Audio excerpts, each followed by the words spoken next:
ಇನ್ನು ಈ ಕಾಂಗ್ರೆಸ್ನವರು ಯಾಕೋ ಚೊಂಬಿಡುವಂಥ ಲಕ್ಷಣಗಳು ಕಾಣ್ತಾ ಇಲ್ಲ. ಯಾಕಂದರೆ ಹೋದಲ್ಲಿ ಬಂದಲ್ಲಿ ಅವರು ಚೊಂಬನ್ನು ಪ್ರದರ್ಶನ ಮಾಡ್ತಾ ಇದ್ದಾರೆ. ರಾಹುಲ್ ಗಾಂಧಿಯವರು ಕೂಡ ಎಲ್ಲೆಲ್ಲಿ ಹೋಗ್ತಾರೋ ಎಲ್ಲ ಕಡೆಗೂ ಕೂಡ ಈ ಚೊಂಬಿನ ಪ್ರದರ್ಶನ ಜೊತೆಗೆ ಏನಂದ್ರೆ ಚೊಂಬಿನ ಬಗ್ಗೆ ಮಾತಾಡ್ತಾರೆ. ನಿನ್ನೆ ರಾಹುಲ್ ಗಾಂಧಿ ಸಮಾವೇಶವನ್ನು ಉದ್ದೇಶಿಸಿ ಮಾತಾಡಿದ್ದಾರೆ. ಅಲ್ಲಿ ಈ ಭಾರತೀಯ ಜನತಾ ಪಾರ್ಟಿಯನ್ನು ಭಾರತೀಯ ಚೊಂಬು ಪಾರ್ಟಿ ಅಂತ ಕೂಡ ಅವರು ಬಣ್ಣಿಸಿದ್ದಾರೆ.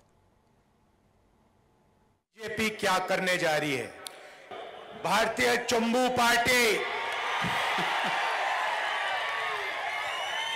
भारतीय चंबू पार्टी नरेंद्र मोदी जी की पार्टी। खाली खाली चंबू। कर्नाटका 100 रुपए देता है हिंदुस्तान को, आपको 13 रुपए वापस मिलते हैं। बीजेपी क्या करने ನಮ್ದು ಎಷ್ಟು ಮಟ್ಟಿಗಿದೆ ನಮ್ಮ ಆಶ್ವಾಸನೆಗಳು ಅಂತಂತಂದರೆ ಅದನ್ನು ನೋಡಿ ಬಿಜೆಪಿ ಬೆಚ್ಚಿ ಬಿದ್ದು ಬಿಟ್ಟಿದೆ ಅನ್ನುವಂಥ ಮಾತನ್ನು ಮೊನ್ನೆ ತಾನೇ ಹೇಳಿದರು ರಾಹುಲ್ ಗಾಂಧಿ. ನಿನ್ನೆ ಕೂಡ ಅದೇ ಮಾತನ್ನು ಹೇಳಿದ್ದಾರೆ. ಮೋದಿ ಅವರು ಗಾಬರಿಗೊಂಡಿದ್ದಾರೆ. ಎಷ್ಟರ ಮಟ್ಟಿಗೆ ಅಂತಂದರೆ ಇದು ನೋಡ್ತಾ ಇರಿ, ಮುಂದಿನ ದಿನಗಳಲ್ಲಿ ಅವರು ವೇದಿಕೆ ಮೇಲೆ ಕಣ್ಣೀರು ಹಾಕ್ತಾರೆ ಅಂತ ಕೂಡ ಭವಿಷ್ಯ ನುಡಿದಿದ್ದಾರೆ. ಮಹೇಶ್ ಹೆಬ್ಬಾರ್ ಕಾಟ್ಲಾ ಮೀನು ಕೃಷಿಯಲ್ಲಿ ಎಕರೆಗೆ 3 ಲಕ್ಷ ಗಳಿಸ್ತಿದ್ದಾರೆ. ನೀವು ಕೂಡ ಅವರಿಂದ ಕಲಿಬೇಕಾ? ಅವ್ರ ಜೊತೆ ವಿಡಿಯೋ ಕಾಲ್ನಲ್ಲಿ ಮಾತಾಡಬೇಕಾ? ಈಗಲೇ ಫ್ರೀಡಮ್ ಆಪ್ ಡೌನ್ಲೋಡ್ ಮಾಡಿ. ರಾಹುಲ್ ಗಾಂಧಿ, आप प्रधानमंत्री के भाषण देखते हो, घबराए हुए हैं, शायद कुछ ही दिनों में स्टेज पे आंसू निकल आए। 24 घंटा आपका ध्यान इधर उधर करते रहते हैं। कभी पाकिस्तान की बात होगी, कभी चाइना की बात होगी, कभी थाली बजवाएंगे, कभी मोबाइल फोन की लाइट जलवाएंगे। हिंदुस्तान में 3-4 बड़े मुद्दे हैं: गरीबी, बेरोजगारी, महंगाई और भागीदारी।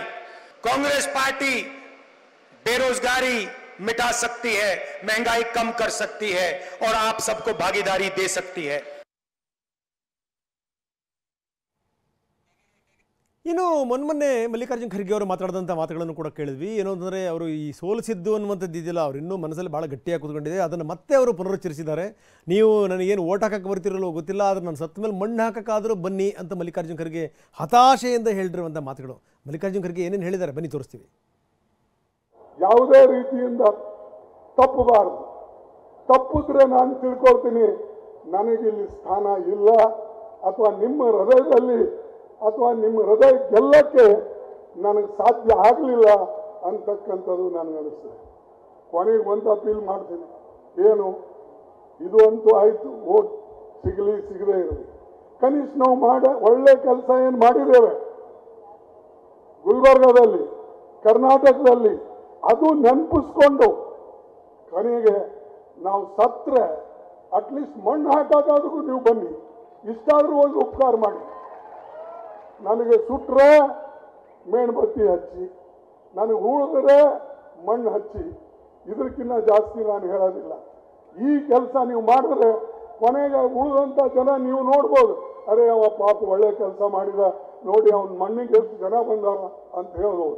ವೋಟಿಂಗ್ ಬರದೇ ಇರ್ಬೋದು, ಮಣ್ಣಿಗಾದರೂ ಬಂದರೆ ಬೇರೆ ಜನ್ರೇಷನ್ ಬೇರೆ ಜನರಿಗೂ ಕೂಡ ಗೊತ್ತಾಗ್ತದೆ, ಏನಪ್ಪ ಭಾರಿ ಜನ ಸೇರಿದ್ರು ಅವನ ಮಣ್ಣಿಗೆ ಅಂತ ಈ ಭಾವನೆ ಬರ್ತದೆ.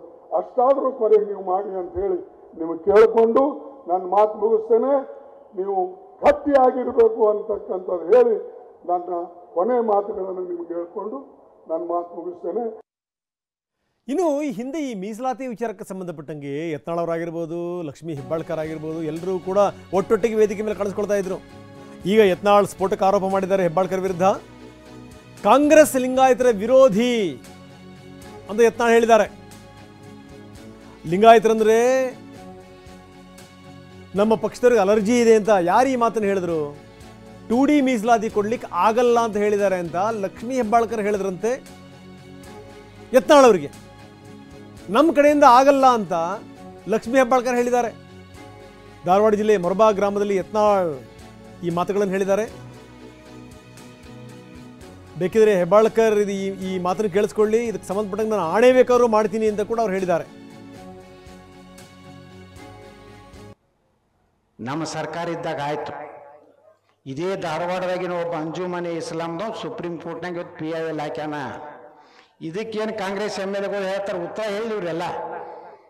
ಸಿದ್ದರಾಮಯ್ಯ ಮುಂದೆ ಹೋಗಿ ನಿಂತು ಮಾತಾಡೋ ಧೈರ್ಯ ಇಲ್ಲಿ ಇವರಿಗೆ. ಮಾನ್ಯ ಬೆಳಗಾವಿ ಅಧಿವೇಶನದಲ್ಲಿ ಸಿದ್ದರಾಮಯ್ಯರು ಯಾರಿಗೂ ಅಪಾಯಿಂಟ್ಮೆಂಟೇ ಕೊಡಲಿಲ್ಲ.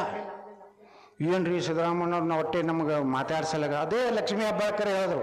ನಾ ಕೇಳಿದ್ರೆ ನೀವು ಕೊಡ್ತೀರಿ? ಇಲ್ಲ ಹೇಳ್ತಾರೆ. ಇಲ್ರಿ, ನಮ್ಮ ಪಾರ್ಟಿ ಲಿಂಗಾಯತರ ವಿರೋಧಿ ಐತಿ. ಲಿಂಗಾಯತರಂದ್ರೆ ಒಂದು ರೀತಿ ಅವ್ರಿಗೆ ಅಲರ್ಜಿ ಐತಿ, ನಮ್ಮ ಕಡೆ ಆಗೋದಿಲ್ಲ ಅನ್ನೋರು ಅದು ಫುಲ್ಲ ಹೇಳ. ನಾ ಬೇಕಾದ್ರೆ ಪ್ರಮಾಣ ಮಾಡ್ತೀವಿ ಬಾತ್ ಹೇಳ್ರಿ. ಯಾವ್ದು ವೀರ ರಾಣಿ ಕಿತ್ತೂರು ಚೆನ್ನಮ್ಮನ ಮೂರ್ತಿ ಮುಂದೆ ನಾ ಪ್ರಮಾಣ ವಚನ ಮಾಡ್ತೀನಿ. ಒಬ್ಬರು ಇವತ್ತು 1 ವರ್ಷ ಆಯ್ತು ಮೀಸಲಾತಿ ಒಬ್ಬರೇ ವಿಧಾನಸಭೆಗೆ ಯಾರು ಚರ್ಚೆ ಮಾಡಿದ್ರ?